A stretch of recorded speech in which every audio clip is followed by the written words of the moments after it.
and the cons of doing CIMT. Although it is a promising technique, it can be very challenging.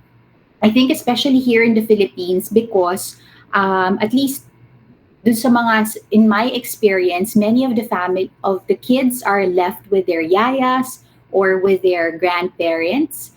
So this is something that I would probably consider if I know that the parents are really hands on with the child. No? But then you have to consider other factors also, like um, you have to have training. One of you said that you will also look into your own expertise as a therapist, and that's correct. No, you have to look at your expertise, and then because this also requires a lot of commitment from the caregiver, your role as coach is very important. No? So you have to be able to encourage. And you really have to walk alongside the family if they're going to if they're going to undergo this program. Okay? In fact, this is modified already. The other one, the original, is really more intensive. Yeah. Okay. I hope that you also saw how important it is for the child to have fun. No? It's not like some boring exercise. Nakita ninyo dun sa mga articles how the parents try to modify the play. Parang they made up some story, okay, to get the child to participate more in therapy in the program. Okay. For other children, for example, for those who have maybe Down syndrome, whose upper extremity involvement is not as much as those with CP, these are some reminders.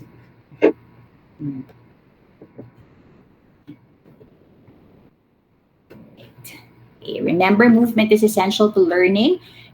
For kids with Down syndrome, what happens? They usually have a weak core, and that gets in the way of their stability. So we do a lot of play activities, kids yoga, climbing, being on the scooter board, to strengthen their core muscles. There are a lot of exercises in the net. If you need suggestions on what activities to use to strengthen the core. Okay. Sensory play is also important. Also, presenting the child with objects of varied textures is important in enhancing tactile perception. Okay. And of course, you have to get them involved in real life activities. Yesterday, I visited a patient of mine in another center. And yes, they're doing exercises on the ball, ganyan. No? But we realized that even if they've been doing all these exercises, working on his core muscles, ganyan, there's little application in real life. And so, kapag kahit na nag-exercise siya ng mga transitions on the ball, ganyan, no, on the mats or from the plinth to the chair, if he rides the car, he's still carried, and most of the task is still done for him. So we were taught na we need to teach this child how to go up, into the car, how to get into the car, because it's an important activity. Kasi parang kahit anong exercise na during therapy, pero kung hindi naman niya yung nagagawa in real life, nagagamit yung mga transitions na yun, then wala pulos ng therapy. So keep that in mind. Always attach whatever movement you're practicing in the clinic. Think, what movement will this translate to in real life? Okay. Intervention for sensory processing skills. We won't spend a lot of time on this, but just so you have some basic knowledge about it. We have talked about sensory modulation disorders.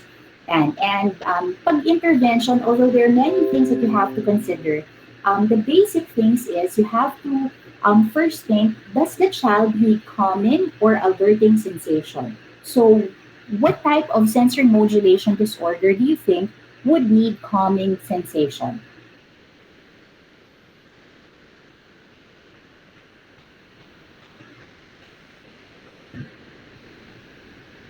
What type of sensory modulation disorder they will benefit from calming sensation during treatment?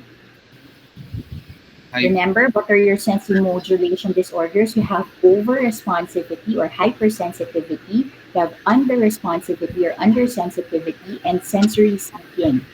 So, who among these three will benefit from calming sensation? Hyper responsibility.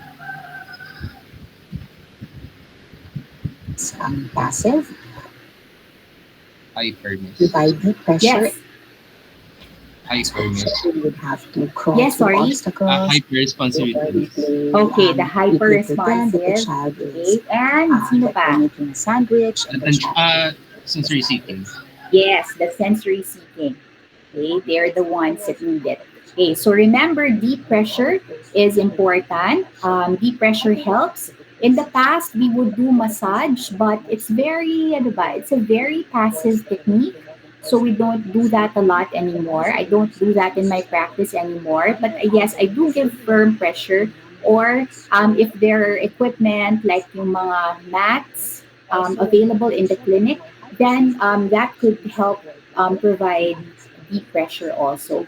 Heavy work activities. So, heavy work activities would be activities that require weight bearing or working against resistance. If you think about it, same activities that you can use for engaging the core muscles, these can also be calming for the child. If you will use suspended equipment, remember slow linear movement is calming, whereas fast, angular, and jerky movements would be alerting. For kids who have tactile hypersensitivity, avoid light, unexpected touch. Okay? Next, alerting sensation. Alerting sensation would be appropriate for those who are under responsive. No?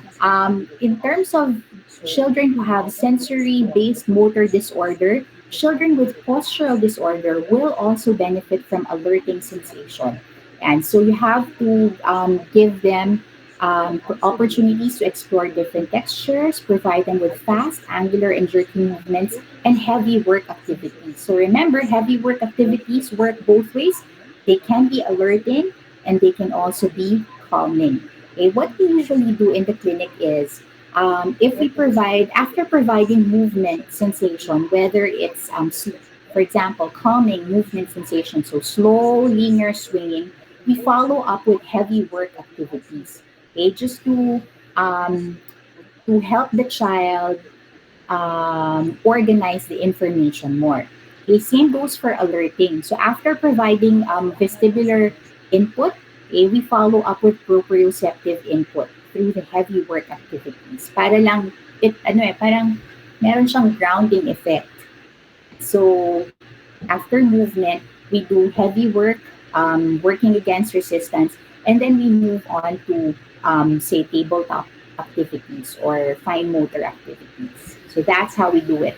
If you're working with children who have sensory based motor disorder or dyspraxia, always remember that those have a sensory basis. They have problems. For example, children with postural disorder, they would have problems processing vestibular and proprioceptive, even tactile sensation. So that means you have to provide input in those areas. So postural disorder, ito yung mga under-responsive kids nyo. No? So they will benefit from tactile, proprio, and movement sensation, especially movement, vestibular, because this is what they need. Right? They need to activate, they need to have your vestibular systems activated. Okay, for children who have dyspraxia, usually these children may have problems with processing vestibular and proprioceptive sensation, moving in space.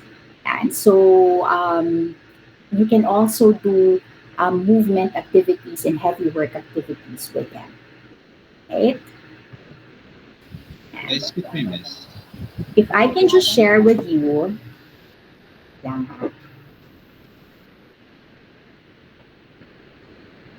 May question ko, miss, regarding sa heavy Sorry, lifting. yes. May question ako, miss, regarding sa heavy lifting.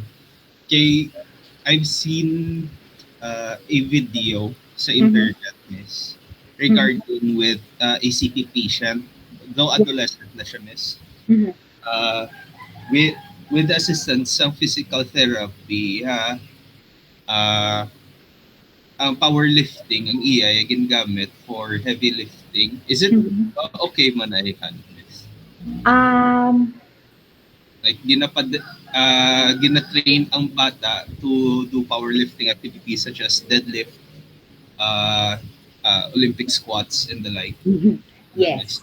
Oo. Because if you understand, if you really analyze yung movement problems ng mga batang may CP, the underlying problems, hindi lang a matter of control, okay, but also, for example, a lot of them, like kids with diplegia or quadriplegia, will have weakness of the core muscles. Yan. Or if they do demonstrate abnormal postures, it's because of muscle imbalances. Okay, one muscle group is stronger than the other. So providing them with resistance exercises such as that can help.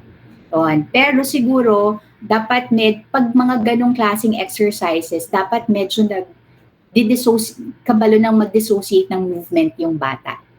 So, baka kasi at yung what you saw, like you mentioned, di ba, that's an adolescent client already. So, more likely na mas kabalo na siya mag-dissociate ng movements that they can work on more complex routines such as that. What we learned in class kanina, medyo pang mga low pa lang talaga to, parang more mga early intervention pa lang.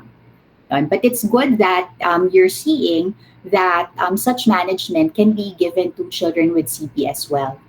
For example, diba, treadmill training. In the past, we didn't use that for pediatric patients, no, like those with Down syndrome and CP. But now it is commonly used in the US. Here in the Philippines, hindi pa rin masyado eh.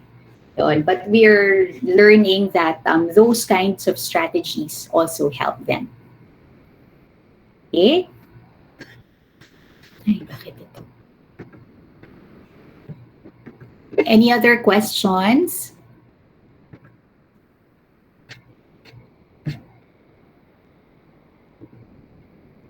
Questions? None? Okay. I'll show this video just to quickly. All right, so what we're going to do today is you're going to help me